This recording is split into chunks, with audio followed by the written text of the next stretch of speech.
Si l'équilibre du Moyen-Orient était en train de basculer sous nos yeux. Ces derniers jours, plusieurs déclarations ont relancé le débat sur l'avenir des relations entre Israël, les États-Unis et l'Iran. Entre les discussions diplomatiques qui se poursuivent dans le Golfe, les tensions autour du détroit d'Ormuz et les déclarations de responsables israéliens sur une possible autonomie stratégique, une question s'impose. Assistons-nous à une profonde recomposition des rapports de force dans la région? Dans quelques instants, je vous propose de découvrir un extrait d'une émission diffusée sur RT, qui réunit plusieurs intervenants autour de ces questions. Cette séquence présente leurs analyses et leurs points de vue. Après sa diffusion, nous reviendrons ensemble sur les principaux arguments avancés afin de les remettre en perspective et d'en discuter. Place maintenant à cet extrait. Les amis, c'est un grand plaisir pour moi de venir encore une fois de plus devant vous ce matin. C'est un énorme plaisir pour moi, les amis.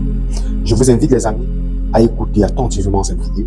Prenez le temps de l'écouter, s'il vous plaît, jusqu'à la fin. Écoutons. Benjamin Netanyahou affirme que la guerre contre l'Iran, le Hamas et le Hezbollah n'est pas terminée et qu'Israël n'a plus besoin des États-Unis. Voulez-vous mettre fin au soutien américain ? Oui, c'est comme une allocation sociale. Nous ne voulons pas. Je dirais maintenant que nous pouvons aussi, puisque notre économie va bientôt atteindre 1000 milliards de dollars. Ce n'est plus une petite économie, pas énorme, mais déjà une économie de niveau international. Nous pouvons financer nous-mêmes cette part de notre budget que nous recevons des États-Unis. Alors quand ce processus va-t-il commencer ? Je voudrais qu'il commence dès cette année. L'ambassadeur des États-Unis à Tel Aviv, Mike Huckabee, s'est montré plus conciliant.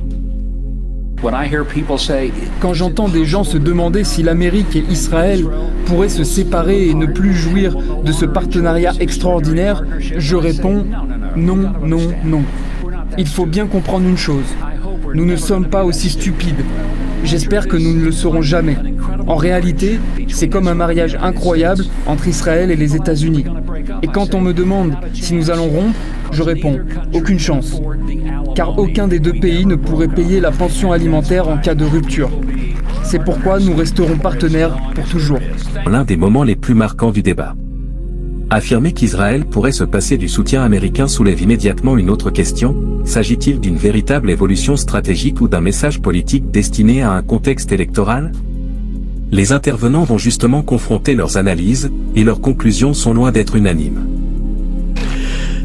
Sylvain Ferreira, je me tourne vers vous. Est-ce que Israël peut s'en sortir sans l'aide américaine, selon vous ? Ah non, absolument pas. Non, parce que même si... alors déjà, il y a le point de vue tout bête économique. Les États-Unis injectent des sommes colossales dans l'économie israélienne. Mais il y a aussi, et bien évidemment, c'est le plus important, l'aspect militaire de fourniture d'armes. Et on l'a vu, que ce soit l'année dernière avec la guerre des 12 jours, et là avec encore plus de difficultés pendant la période des échanges de tirs de missiles avec l'Iran. Sans le parapluie protecteur, notamment les missiles Avros, SAD, etc., Patriot, Israël peut pas s'en sortir. Et même avec ça, elle a eu énormément de mal à s'en sortir. Donc aujourd'hui, il faut à tout prix que les Américains restent présents pour assurer la sécurité. Mais ce qu'il faut pas perdre de vue, parce que là, c'est ce qui est le plus important aujourd'hui. On connaît désormais la date des élections en Israël, c'est à la fin du mois d'octobre prochain, et tout va se décider à ce moment-là par rapport à puisque ce sera concomitant quasiment avec les midterms aux États-Unis, et c'est là qu'on pourra vraiment voir, en fonction, puisque les élections israéliennes arriveront avant les midterms, on verra qui va sortir victorieux des élections israéliennes. Si c'est Benjamin Netanyahou, ce dont je doute fort, là, il y aura peut-être un renouvellement du partenariat, mais sur d'autres bases que celui qui est en cours aujourd'hui.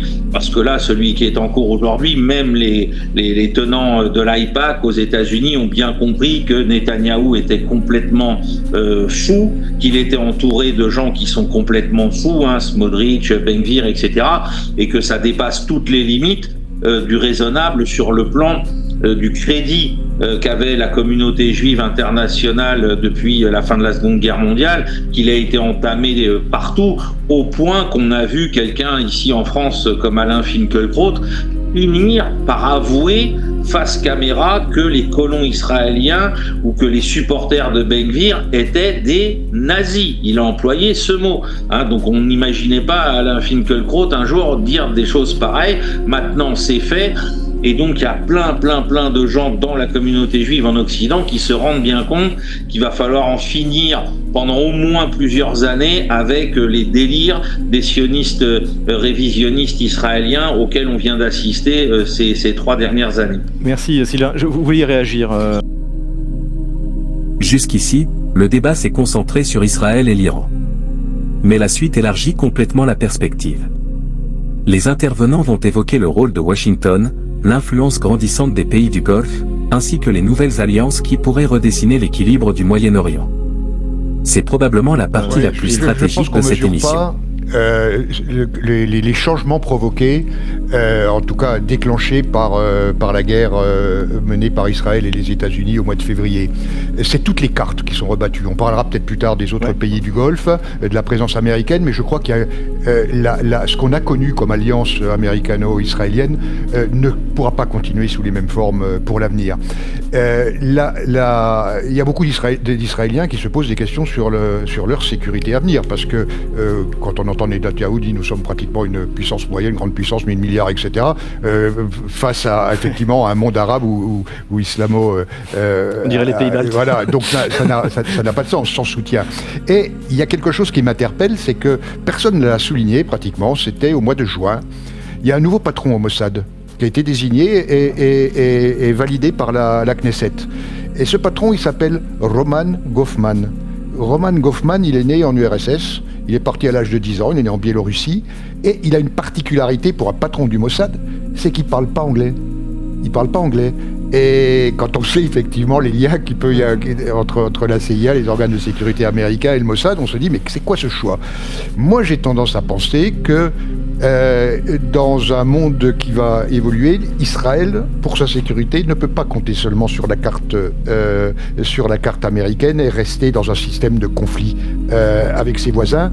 Et ce Goffman est déjà venu en Russie. Il a déjà mené des discussions et je pense que c'est peut-être le signe qu'il peut y avoir une prise de conscience. Je ne parle pas de Netanyahou, bien que Netanyahou ait validé cette nomination, mais je pense qu'on aura une totale configuration complètement différente sur la région. Ahmad. Netanyahou actuellement, en tout cas, on sait, il joue à son propre jeu. Il s'est engagé sur plusieurs fronts à la fois, qui n'arrive même pas à les tenir. L'Iran lui a démontré que il n'est pas en capacité de se battre contre lui. Donc maintenant, il cherche, comme les élections approchent, comme notre ami Gilles vient de le dire, il cherche seulement à sauver la face pour montrer que nous sommes forts, nous pouvons s'en sortir toutes seules, mais les guerres qu'il a déclenchées, ils auront des conséquences. Actuellement, même les Juifs, quand on parle d'Israël, il faut dissocier les Juifs et des régimes de Benjamin Netanyahou. C'est un régime qui est nazi, ça il faut le dire sans avoir peur des mots. C'est un régime qui est basé sur l'apartheid. Et je pense qu'aujourd'hui, la majorité même des Juifs à travers le monde ne partagent pas les mêmes visions que Benjamin Netanyahou. Et je pense que dans l'avenir, soit il va continuer ce qu'il a commencé, puisqu'il a autant de dossiers, il perd donc, il a peur, s'il perd les élections, il va être poursuivi par la justice de son pays. Il est un peu détesté un peu partout, donc maintenant il cherche tout simplement à sauver la face. François Martin, dans la première partie donc des extraits qu'on a montrés, il y a ce rapprochement finalement entre, en tout cas ces discussions qui ont lieu entre le Qatar et l'Iran, entre l'Iran et Oman, et qui se font visiblement dans le dos des États-Unis. Est-ce que c'est juste ce qu'on voit de l'extérieur et que c'est faux, ou est-ce que c'est quelque chose de plus profond par rapport à, et que ça traduirait un repli de l'influence de Washington ? Moi, je pense que ça traduit un repli de l'influence de Washington qui est manifeste aujourd'hui, mais qui est en travail depuis très longtemps. J'ai eu l'occasion à plusieurs reprises de citer l'existence, qui pour l'instant n'est pas officielle, d'un accord très solide entre l'Iran et l'Arabie Saoudite, promu par les Chinois depuis plusieurs années, depuis 2023, et consolidé, puisque semble-t-il Wang Yi a fait 36 voyages sur les 3 dernières années donc qui a passé pratiquement tout son temps à essayer de rapprocher ces deux pays. Derrière le vaisseau amiral saoudien, il y a l'ensemble des pays du Golfe qui suivront et qui partiront vers la mer de Chine, sauf peut-être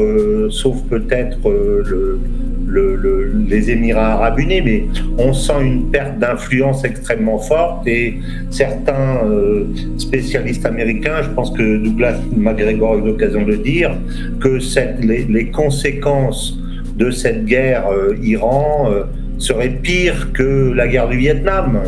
La guerre du Vietnam, c'est un petit bout, un petit confetti du monde qui part de l'égide américaine, et regardez à quel point ce qu'on en a dit, ça c'est quand même le bastion le plus solide des États-Unis en direction de l'Orient qui tombe en ce moment. Donc je pense que c'est une perte d'influence des États-Unis, et je finirai en disant que toutes les déclarations de Trump d'un côté et de l'autre, ce que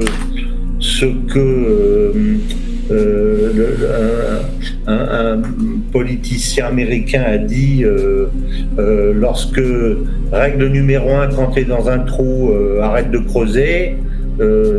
Ces phrases disant je vais les rendre à l'âge de pierre, et après 2 heures après disant on peut s'entendre avec eux, etc. C'était évidemment destiné à ses électeurs, mais ces patouillages ont eu une influence. Je suis persuadé que pour tous les dirigeants du monde, la perte d'influence de Trump et des États-Unis en général a été extraordinairement forte. Les conséquences de cette guerre seront cataclysmiques, je suis d'accord.